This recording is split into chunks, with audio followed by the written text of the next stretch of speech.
There we go. Cool.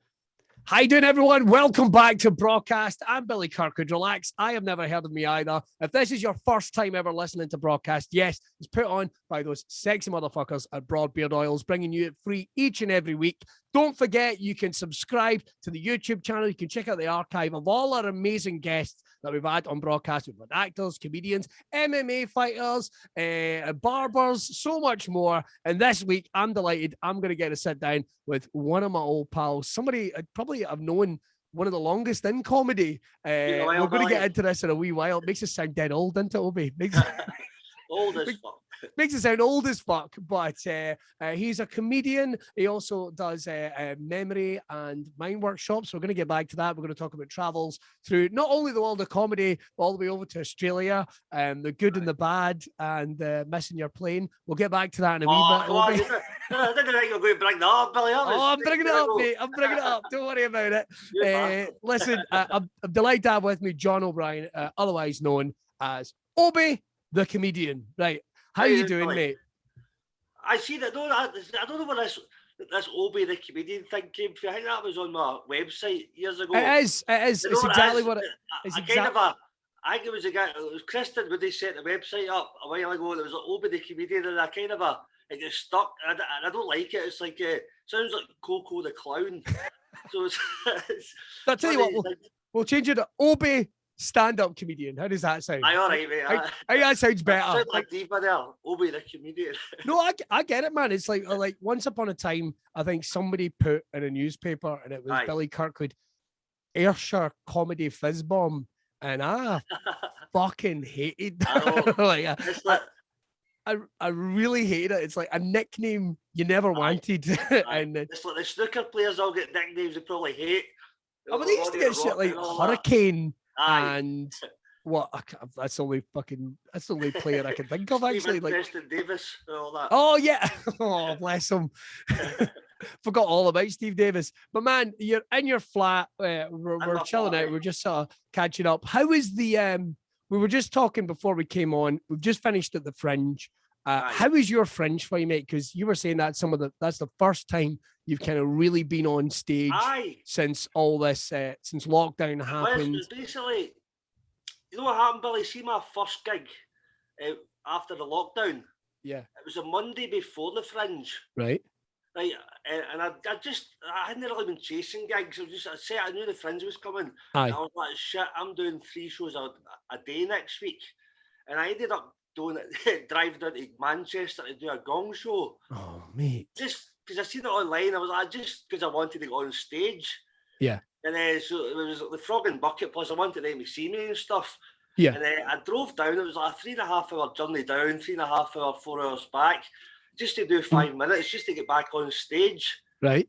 And in my head, I was kind of going, like, I could get down here and get gonged off in like 30 seconds. But I was like, fuck it, I don't care. I just want to get down and back on stage. It went fine.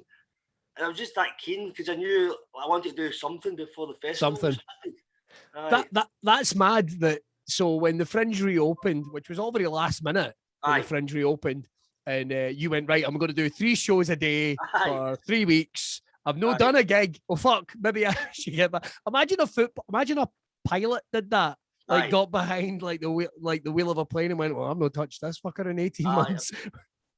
I better go do 5 minutes flying before. Better go do 5 minutes flying, just, and fingers crossed. And if nobody knows what a gong show is, it is probably one of the most brutal things that you can do in comedy as well. Exactly. Like normally you get booked, Obie, like you'll be like 5, 10, 20, but you're like, you get sometimes in gong shows you get a courtesy minute. You get a courtesy minute, and your plan is to try and make the 5. So then you'll either go into the sudden death at the end, or you get booked to come back, and you got to beat the gong.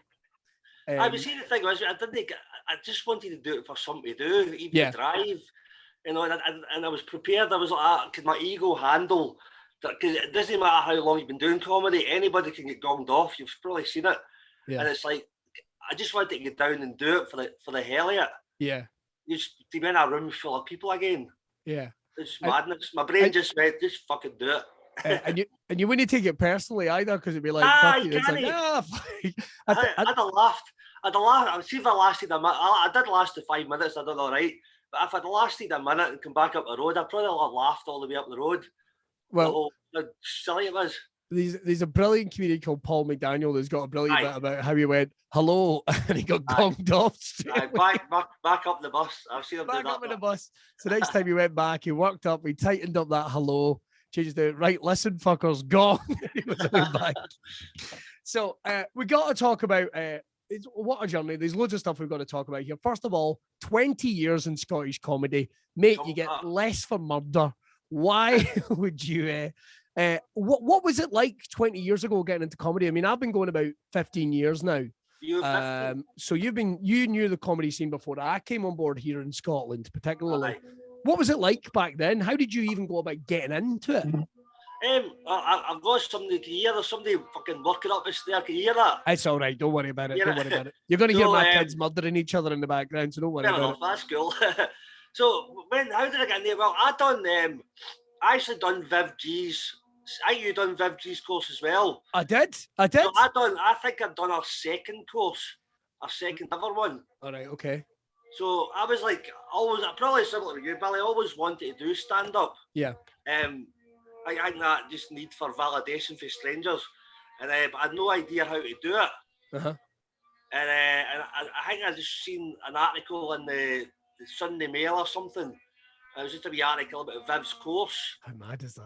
And I was like, I need to do this because I knew I wanted to do comedy, but I had no idea how to write comedy or how to do gigs. I had no idea. So I was like, fuck it, I just signed up for the course and I don't know, it was 6 or 8 weeks or something. Something like that, yeah. And there was a gig at the end. Aye. Were you on with anybody that you still know now? I don't think so. I think... honestly, don't think so. The guys at the very first course done it was people that the one on mine. Des McLean was on that. Des Clark, right? Ciara Murphy. They all done that one. Oh wow! They're all kind of still about with my course. I think I'm the only survivor in that. You're the only survivor, mate. That's amazing. There was an Irish guy there. I can't even remember his name, but all he did was just tell old jokes. Like, no matter how many times Viv says you need to write your own stuff, and he come on and go, Paddy and Mick were in the pub, and just tell. That's all he would do. We had a boy in ours called Chick O'Connor. I don't know if Chick's still around at all. He's not around doing comedy anyway, but his jokes were like so old. They were so old they were new to all us. But because Viv is such a vet as well and just knows her way around comedy unbelievably, she would always go like, "Well, no, you can't do that joke. That's like a Frank Carson joke." And we're like, "Oh my god, it's the first time I've ever heard that. We think it's fucking hilarious." So this guy was similar. No matter how many times Viv said you need to write stuff about your life and all this, despite that, he would listen, but then he would still come on and say, Paddy Mick, a Scottishman, an Englishman, and an Irishman. He would just tell these old jokes. And I think they would actually go down well. But, you can't really get around doing old jokes like that. So was comedy something you were into before? Because for me, it was kind of weird because I didn't even know how to get into it. I'd always liked comedy. Comedy was something that folk on the telly did. Folk was something that, I didn't even get that. Were you a fan of comedy though? What were you into before you actually took up the mic? I was always into it, Billy, definitely. When I was younger, I remember watching, the London Palladium and all that kind of stuff. Yeah. Used to be on when you were a kid, and I wasn't really into the music and the dancers and all that. That kind of bored me. As soon as the comedians come on or the magicians, I love magicians as well. So I think at one stage I wanted to be a magician. Oh wow! But then I think I had a Paul Daniels magic set when I was younger. I played about with that, but I never really done anything with that. I think every kid in the United Kingdom had a Paul McDaniels magic. So I've done it. I've done it. A Paul Daniels. Right, we're getting. If Paul McDaniel is watching, I promise I will get you on as a guest at some point, mate. But if Paul Daniels is definitely not watching, but I think every kid in Scotland, in the UK, had a Paul Daniels magic set for Christmas. Played with it for 3 minutes, fucked about with the cards in the video open, then went, nah, that's me, I'm done.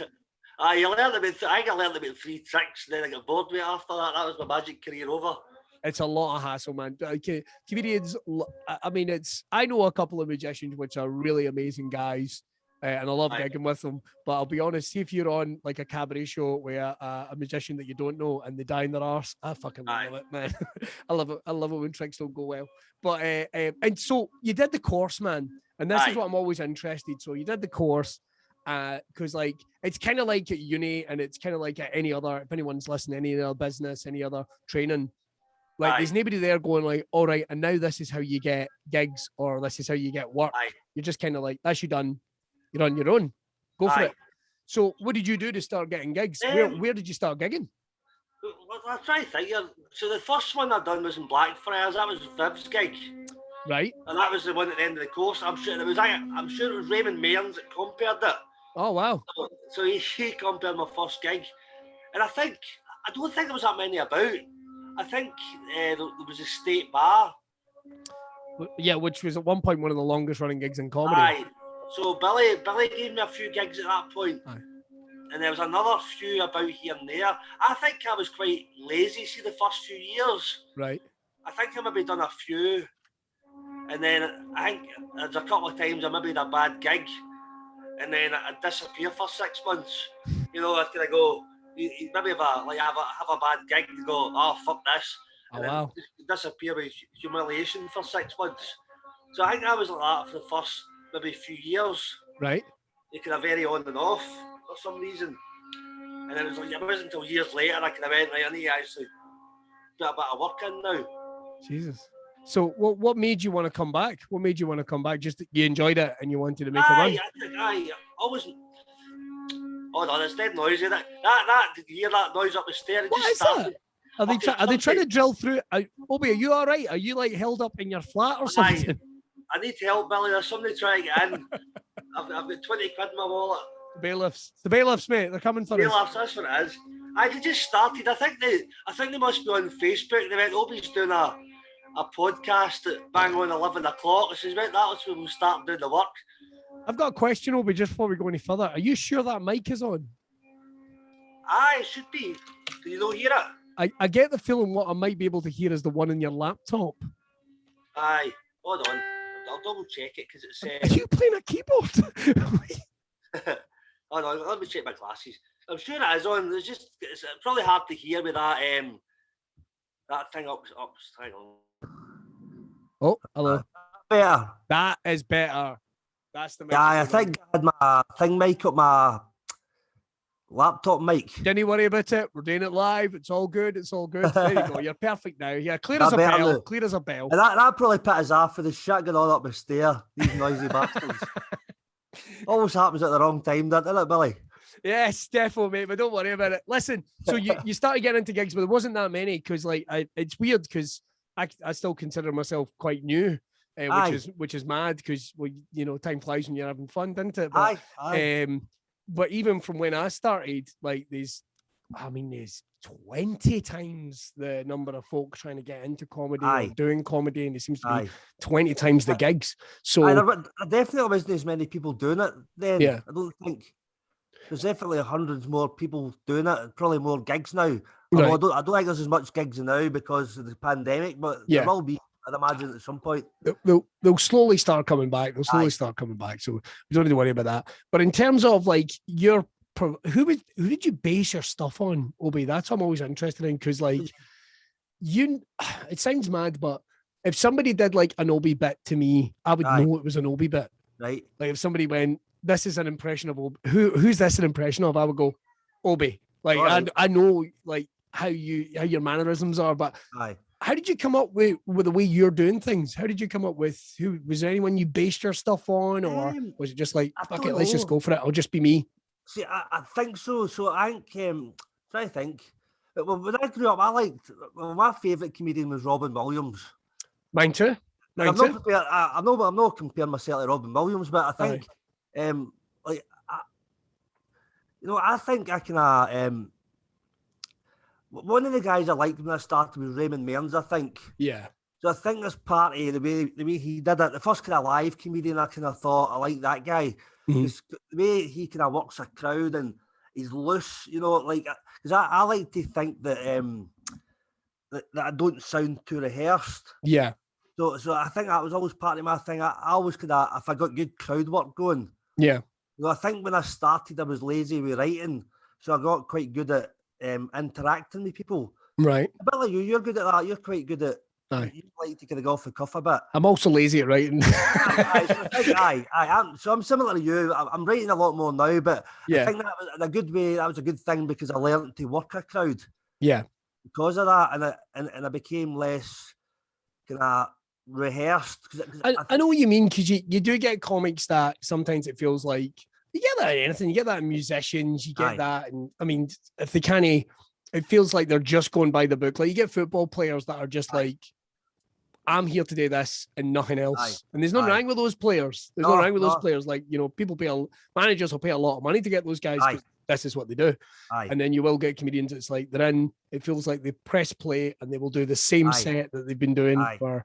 Look, I'm not even joking about it, mate. I did a gig not too long ago where a guy talked about S Club 7 and I nearly fell off my fucking chair.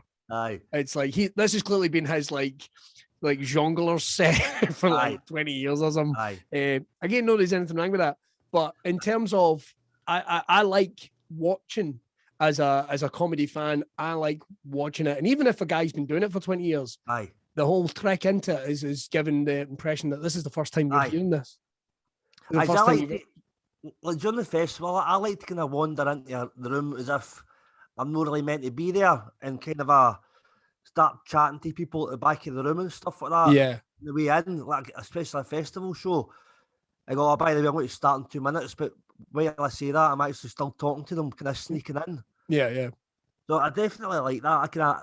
I don't think I write material, Billy. I know where the punchline is roughly. Right. It's roughly where it goes, but I've never really had anything word for word. Because you did a lot of improv at one point, Obie. You did a lot of improv as well at one point. I used to do a bit of improv years ago as well.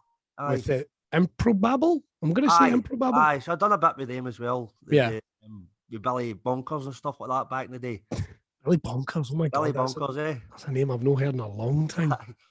He's still about. He's not doing comedy these days, but he's still about. He's still about. But it takes me on to like getting on the road, moving about. Like you mentioned the gong shows and what have you. And obviously you've been, how long did you reckon you've been doing the Fringe? About 10 years, did you say? I can't remember what you said. Well, let me think. Probably longer than that, Billy. Probably. 15, maybe. Jesus. Something like that. Let me think. I think I'd done a show with 3 other guys. Right. That'd have been, I don't like say 18 years ago. And that was in Nickel Edwards, which was now Banshee Labyrinth in the 7th room. So it was like me. Andy Vaughan was there. You know Andy Vaughan, yep. You know Austin Lowe. You know Austin. And Austin Lowe, man. So Peter Aitchison was there as well. So the 4 of us done a show together. And it was at 11:30 at night. So it was good fun. It was just good doing it. I don't think it went brilliantly, but we done all right. You know, just happy to be doing it. But in terms of like making a footprint in the Fringe, which you've done for like, I would say the last 10, I mean, you're doing like multiple shows a day. You got the Jocks, Geordies, and what's the name of the show? I always get it wrong. It was Jocks and Geordies for years. Yeah. But now it's Jocks, Geordies, and Aussies. And Aussies, right. Dan Willis, who's the Geordie, he lives in Australia now. Yes. He doesn't know any Geordie acts these days. Australian guys on instead. Oh well, fair enough. Do that. We get that kind of crowd in. I've went and watched the show a couple of times. It's been a blast. Folk are up for a good time, I think. And also you've got Scotch Jocks, you got Jocks, Geordies, and Aussies, and we've all kind of got a similar sense of humour a wee bit. So it's this culture, I think. So like the Jocks and Jocks, they're all kind of drinking, kind of like a bevy and stuff like that. So it's a good kind of working class. I've got to talk about going to Australia, right? Because I don't remember when I first heard you talking about going to Australia. But for I think a lot of British comedians or for a lot of British performers, Australia seems so far away. Like it just seems, I mean, I know it's far away, but you know what I mean? It's not something you could do. And I remember you talking to me about wanting to go and do Australia as a performer, which if anybody doesn't know, they've got the Adelaide, they've got the Perth, they've got the Melbourne comedy festivals. So they're pretty big deals. What made you go, and how did you go about getting to Australia? I think the first time I went, it was because I'm good mates with Dan Willis. You know Dan Willis? Do you know, we know of each other, but I don't think we know each other. Hopefully I'm going to be going out to Australia the next couple of years, so I'd love to get to know Dan a wee bit. I think he did he do a kids show a few years ago? I don't think so. I don't think he did a kids show. He produced one. Well, all I know is that he produces a lot of the comedy out there, and he himself is a very funny act. But do you know, we must have been in the lineup together once. Possibly years ago, but he's been over Australia for a good maybe 10 years. He's moved over there. He kind of met his wife over there and stuff. Right, so so it's possibly him that got me over there originally. Because he became like one of my best mates at the festival. Yeah.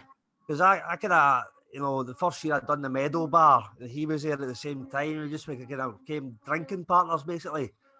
So one of these guys, only really see him once a year, but it's usually at the festival. Yeah. And because he was in Australia, he had a lot of contacts and all that, so he could have put me in the right direction, basically, to do that was Melbourne. It was 2012, I think I'd done that one.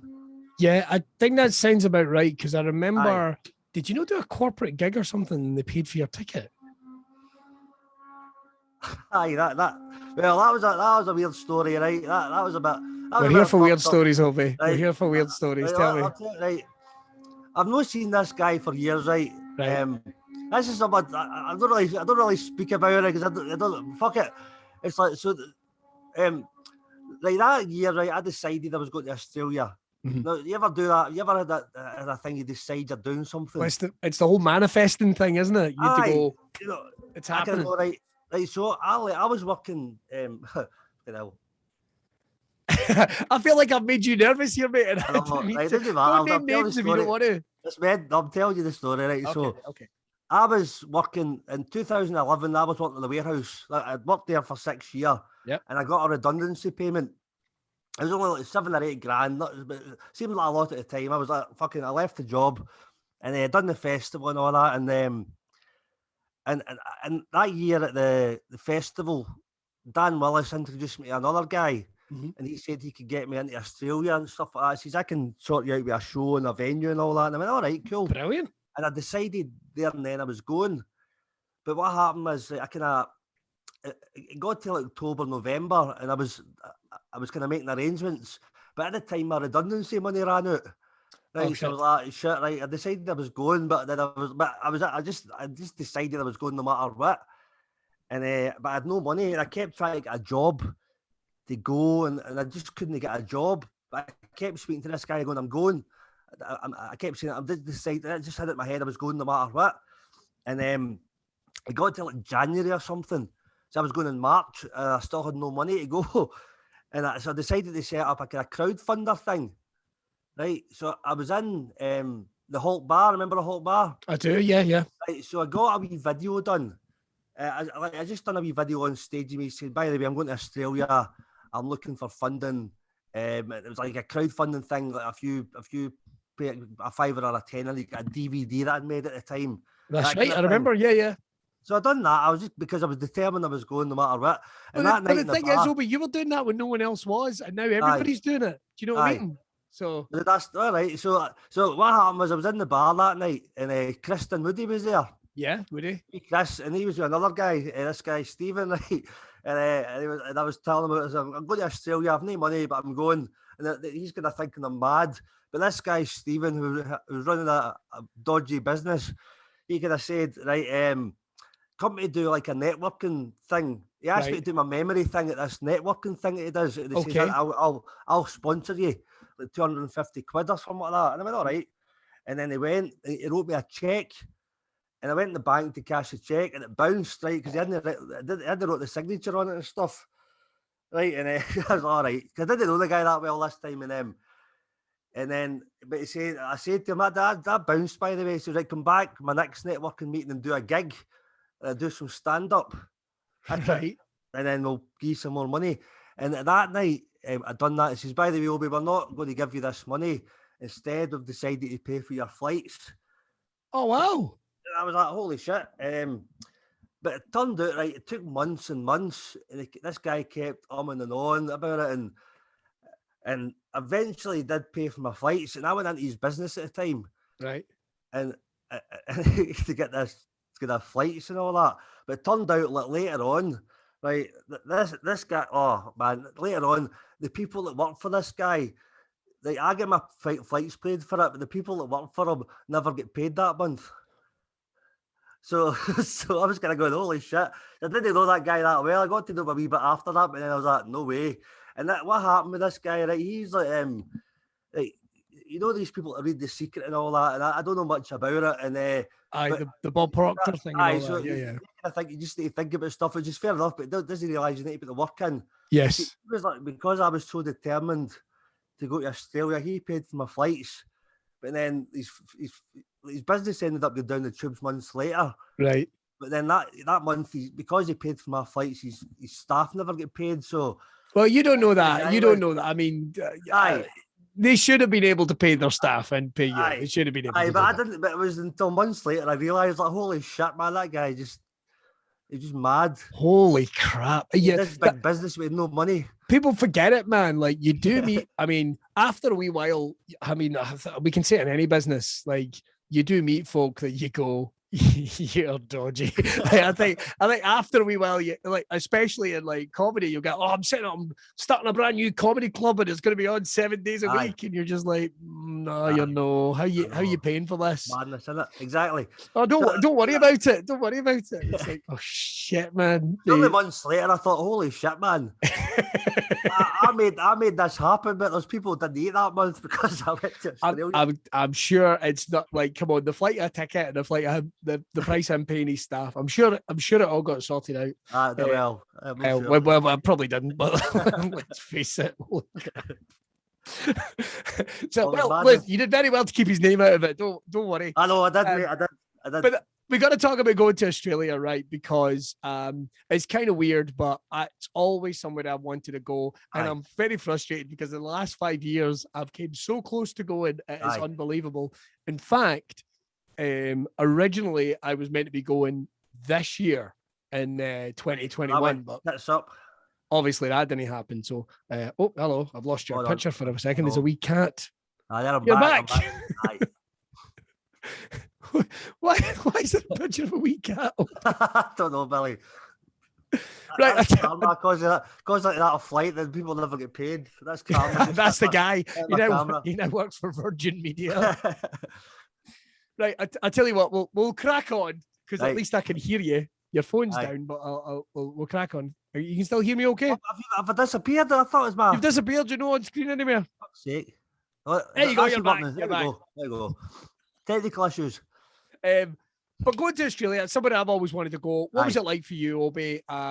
Because I'd imagine, I mean, I don't know because I've never been, but I'd imagine the Australians would have eaten you up.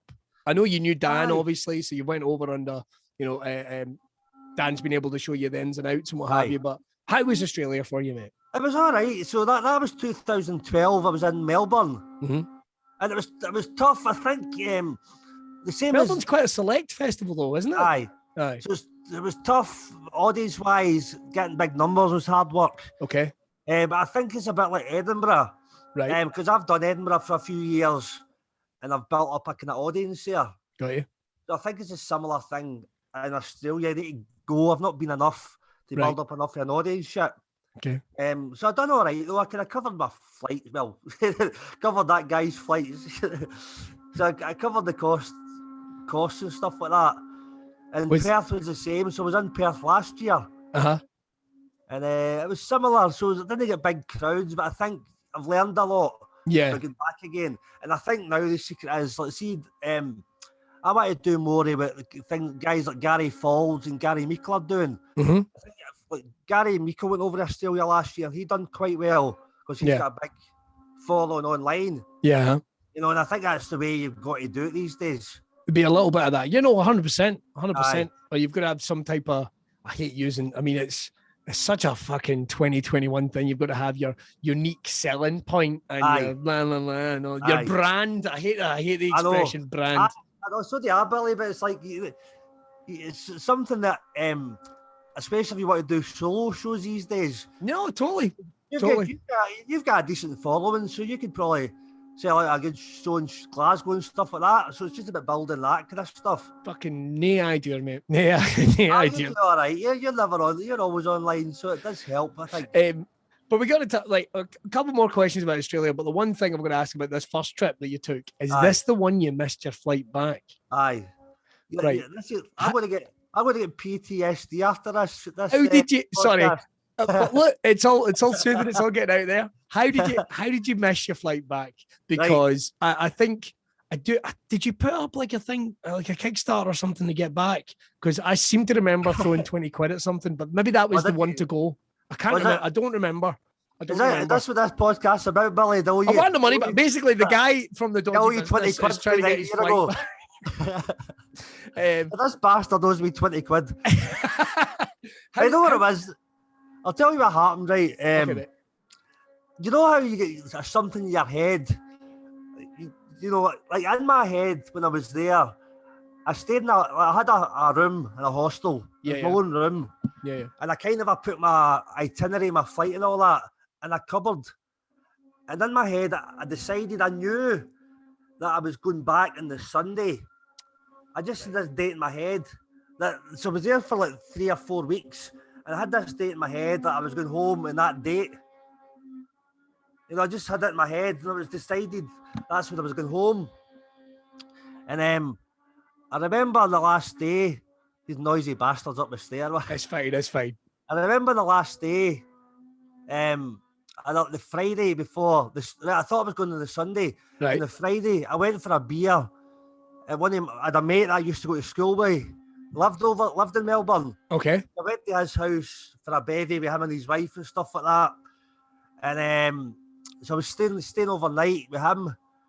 Then my plan was to go home on the Saturday, pack my stuff on the Saturday, have a bevy, and then fly home on the Sunday.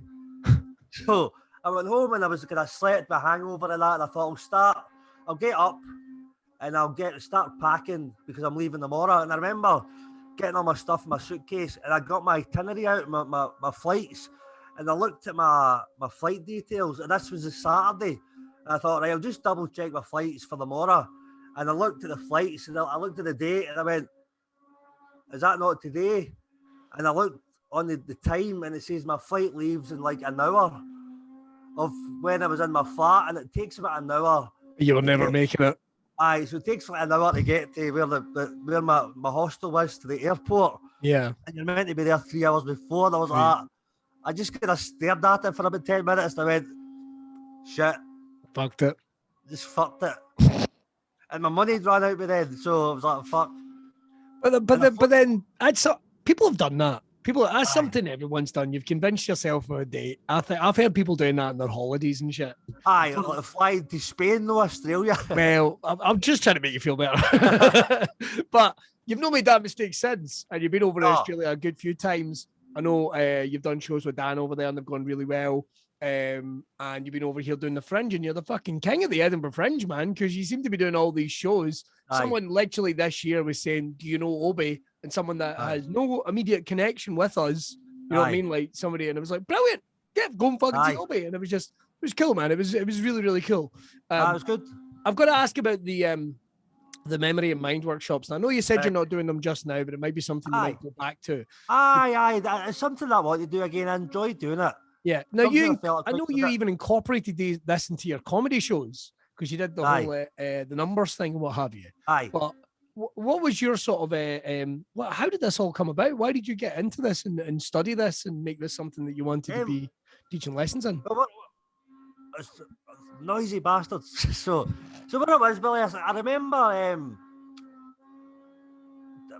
remember seeing a thing years ago on the telly, right? You know what it was, right? Years ago, I don't know if you remember, they used to get wee adverts in the paper about improving your memory. It was like a wee advert, like a course on improving your memory. It was like 200 quid or something like that. Okay. And I thought, like, I want to do it, but then I felt it was 200 quid or something. I thought it was a bit of a rip-off. And I always kind of had the idea, and I seen a few things on the telly. I don't know if you remember Bob Monkhouse's Memory Masters thing. I do not. But 20 odd Bob years ago. Monkhouse, as in Bob Monkhouse, comedy legend Bob Monkhouse. Aye, so he done a thing where people would come onto the show and they'd have somebody train them to do memory stuff. Now he did have a memory thing. Now I come to think of it, he had a memory thing because he had a way of recalling. I remember this. Bob Monkhouse used to do a thing at the end of shows. I would remember all the celebrities and stuff like that. I remember. Yeah, he had a way, like, and he did make a point about it because he had his joke books. Aye. But he had a way of getting from gag to gag to gag, and yeah, I do remember that. All right, okay, sorry, mate. So Bob Monkhouse. So I remember seeing that, and Paul Daniels. I nearly said Paul McDaniels again. Fucking Paul McDaniel, all this free advertising, mate. What's going on? So he done like a thing as well on the memory stuff. And I remember once he done a wee visualization thing, how to remember 10 things. And I thought that was pretty easy. And I ended up buying a book. It was Harry Lorraine, a guy called Harry Lorraine, who was a magician. Okay. And he was a memory master. And this book was for the 60s or something. Okay. And I remember I read this. And as soon as I started reading it, I was like, this is phenomenal. And I read this book. It took me like a day to read it. And by the following day, I could memorize a pack of playing cards. So I could have a shuffle pack of playing cards and memorize them in about 20 minutes, like in order. And I was like, holy shit. Like yesterday, I had no idea how to do this. And now I can memorize a pack of playing cards. That's wild. And then I would maybe get a list of 100 random words. Right. And I could remember them by number. Okay. And it was so easy to do. It was mind blowing. I was like, holy shit, this is easy. And it's just about using your mad imagination. I was like, holy shit. And then I just get fascinated by it after that. And you studied more. And did you study more people? And you thought, I want to make this. And you started doing workshops yourself for people. So I kind of, I didn't do the workshops until years later. Because I used it, at the time I used it for exams and stuff. Right. Because I got to I was quite good at school up to 5th year. Right. And then I started having a beer and socialising and shit. So I was looking for shortcuts to memorise stuff. Okay. So I started using this stuff to memorise stuff for school. Wow. And it was so easy, man. It was like, holy shit, I'm memorising all this shit. And like I remember my biology notebook was all just surreal nonsense. Right. If you look at the notes, you go, this guy's on drugs. But it was like how I remembered things. People could look at all this mad shit and go, what the fuck is this? I went, this is how I remember formulas for biology. And man. Madness, but it works. That's crazy. That's absolutely crazy. And years later, you thought as part of, was that something you wanted to do as a part of comedy? Because we had a little chat about it, mind palaces and what have you, is something I've become interested in during lockdown, because one of the biggest things is, and I did literally a show yesterday where I forgot about it, and I was like, I need to reopen my door to the mind palace, if I'm honest. See if you're doing a show, see if you've done it at the stand, you can just pick points down the club. Yeah. It's in the stand, you pick the front door, the bar, the fire exit, and just pick bits around the stand. And just have an image for all your bullet points. So see you've got 10 bullet points for your show. Yeah. Just put all these things in the various points around the club. And it just all comes in. It's just so easy. And just take 10 minutes before the gig. You're just going to go, right, that's where that bit is, that's where that bit is. And just oh my God. And see for me and Neil's rap battle thing. Yeah. Like, I never use notes for that. Well, you've aced it. You're an ace of the rap battle, which is such a weird thing. Like, it's such a weird thing to consider. Like, but you're the king of the bloody rap battles. You don't use notes. Kirsty Morrison was the king of the rap battle. She was. Kirsty was pretty good. She was good at it. She was evil. But what I would do is, because you've only really got a day to prepare for it. Right. I kind of come up with the lines, but then I would put them round the venue. And so while I'm doing the rap to whoever's there, I'd be kind of going, right, I know where the first line is, I know where the second line is. Right. I know where the line was. Or the kind of punchline was, and I kind of do it that way. That's fascinating. And do you think that helped you when you were doing like multiple shows at the Fringe and what have you as well? So you could do your show, the Obie show, but you could do crowd work runs and the jocks and the jollies. Do you think that helped you because you were able to go? It does. I don't think I used it as much this year, because I think this year I was kind of I just had bits of material that I would do in different orders, kind of thing. Right. But We're not kind of warming up this year. Aye. So definitely it works if you have like 10 bits you want to do, just place it around the room. Oh man. And I told Viv G years ago, that she was doing. I remember she was doing the Beehive, and I was doing the Beehive as well. Right. And she came out kind of a bit flustered. I went, "What's up, Viv?" I went, "I've got this new show, and I can't remember where the bits." And she says, "Let's go for a pizza." So me and my Viv went for a pizza, and I taught her how to do this. Right. She had like 10 points for a show, 10 bits. She was doing like a political show. That's right. Yeah. And then I went, all right, and I taught her, and I says, right, and while I was doing it, I'd tell her where to put things in the room, like in the Beehive room that she was in. And then I forgot about it. Then the following day, I was sitting in the bar, and she was in the gig. And then she came out, she gave us a big hug. She went, "Thanks, Obie, that was phenomenal. That worked. That was so easy." Oh, and it was fucking hell. Because she could have got all her bullet points. It sounds daft, but I completely forgot about that. And you know, some that not just comedy, that can help you with bloody anything. That your tasks you've got to do that day is just living life or doing a job or God, that's fucking well. You've got to bring them back, Obie. You've got to bring them back. And I done it for the other time I done it. It was a murder mystery thing that I was doing for somebody in Glasgow. Right, I'm not an experienced actor. Right, so we done like a murder mystery, and I was the detective. And we only had a few weeks to learn all the lines, so I had all these lines to learn. And I just basically went round my house and put all these lines in parts of my house. And I had to get into my dad's house as well. And so I had like 2 houses worth of these lines for this show. So I knew exactly where every line was. Right. And so it's just, mate, it's so easy it doesn't take that long to learn. And it's like fascinating. And see when you tell people how you say something that can make you memorize 50 random things in an hour. They'll go, "Shut up, you're mental." But then in an hour, they can go, "Holy shit." And they don't realise how fucking easy it is. Just because they've got a mindset and they can't do it. And then... Well, mate, I think I'm going to take you for a pizza and we're going to talk about this. That's it, we'll call it a quits for that 20 quid apparently you gave me. Right. So I'll teach you then. I'll clear the debt. Right, Obie, a couple of quick fire questions. Always like to finish off with this. First of all, favorite joke, yours or someone else's? What's your favorite joke? What was that? Right, do you ever hear a joke? Right, the joke that I heard online. Right. I don't want to do one of my own jokes because that's kind of a bit egotistic. Okay. But a joke that made me laugh, and the reason it made me laugh it was because it was other comedians talking about it was other comedians online talking about a comedian that doesn't do comedy anymore. Right. About a joke he did years ago. Okay. And they mentioned online. This isn't going to get us cancelled or anything. No. Right, just checking. It's not. No. It's not that just check. And it was like one of these jokes, but I was just reading a post online. I wasn't even involved in it.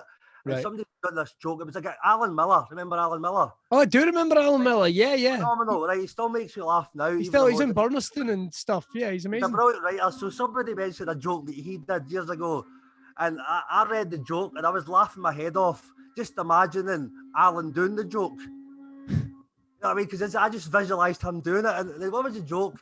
I probably built it up too much. It was if you're going into a supermarket. If you're going to buy, what was it? I'll make an asset. If you're going to buy a cucumber, buy 2.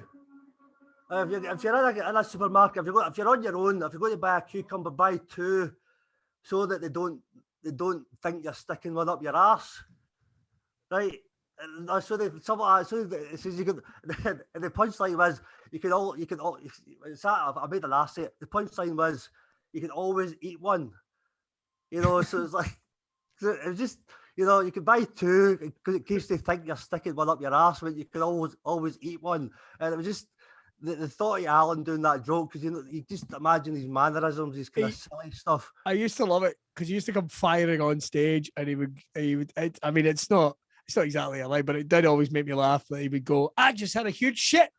It was delicious. And you was watching an audience just recoiling. Oh, come on. He made me laugh more than anybody back in the day. Amazing. He was phenomenal. Favorite comedy memory? Favorite memory you've had on stage? And we know you're good with memory, so this should be an easy one for you. Pressure's on. My favorite memory. Or one of, there's so many, because sometimes you could do a gig and go, that was my favorite gig. And then 2 days later, you can do another gig and go, that was my favorite gig. So what's a favorite comedy memory of yours? Sometimes it's like see this year, right? This was a good run for everybody, right? It was, yeah. Right, so I had a really good run. First 2 weeks, and a few quiet days. The last week, just the way it was. But yeah, we all did. We all did. Yeah. Aye, and so one of the days was a Tuesday. So my lowest gig was 7, right? And I get a buzz out of things like this. And you know what it's like when you've got a small crowd. It's more of a conversation kind of thing. So I bring the kind of energy down. I'm more chatting and throwing in jokes here and there. But in that gig, there was a woman there. She was like 78, and I just started chatting to her. It was just her attitude. She just started doing stand up a few years ago. No way. And this woman, she was started running marathons in her 60s, and like she's a marathon runner, and just tell me like her attitude, just hearing her attitude. So I just had a good laugh with her about her starting late in life, and this gig. And there was a guy in the audience as well. I think he was writing a review for himself. Mm-hmm. And this guy, just after the show, we were just sitting having a beer. And he went, listen, we want to thank you for doing the show. He said, I've had a really bad week. Right. And it was like just somebody died in his family and I've had a really bad week. And just coming to this show cheered me up a lot. And I was like, brilliant. And that, things like that, I love that kind of shit. Yeah. Just the dynamic of that room, that woman. Well, I know you made a video with that woman. That's on your Facebook. Aye. So that woman kind of gave us a bit of inspiration. And the fact that guy was there and he had a shitty week. Yeah. And he wanted to take his time out and say, by the way, thanks for cheering me up or make me feel better. And I love that kind of shit. It's good having the big crowds, the big runs. Those moments, though. Yeah. Just wee things like that are quite cool, I think. Yeah, I think some of my favourite gigs have been the wee gigs, and you've just had some that'll never happen again. That will never happen again. Oh, that's awesome. Look, where's the best place to get in touch with you, Obie? I know you've got your Facebook page. I know you do Facebook Lives and you're back at gigging, but where's the best place to get in touch? So, Obie Comedian on Facebook. I'm on Instagram. I'm trying to do more social media. Right. TikTok as well. So I'm trying to get in with the youngsters these days. So Facebook, Instagram, Twitter, and TikTok as well. All Obie Comedian. Not Obie the comedian. None of that shit. Obie Comedian. Obie Comedian. Well, look, mate, this has been an absolute blast. It's been awesome. Thank you very much for joining us. If you've enjoyed this edition of Broadcast, here's what to do. Find Obie. He said he's all over social medias. Don't forget to head over to Braw Beard Oils. Get yourself some amazing stuff. It helps keep supporting this podcast. I'll grow a wee beard for it. Grow a wee beard. We'll send we'll grow one and we'll send some oils. Head over to the website, buy yourself some stuff as well. We've got some amazing stuff coming out. And of course, make sure to keep in touch with John's social media over there because he'll let you know all the cool stuff that's going on. Right. On behalf of me and Obie, that's been this edition of Broadcast. And we will see you next time. Cheers. Cheers, bye.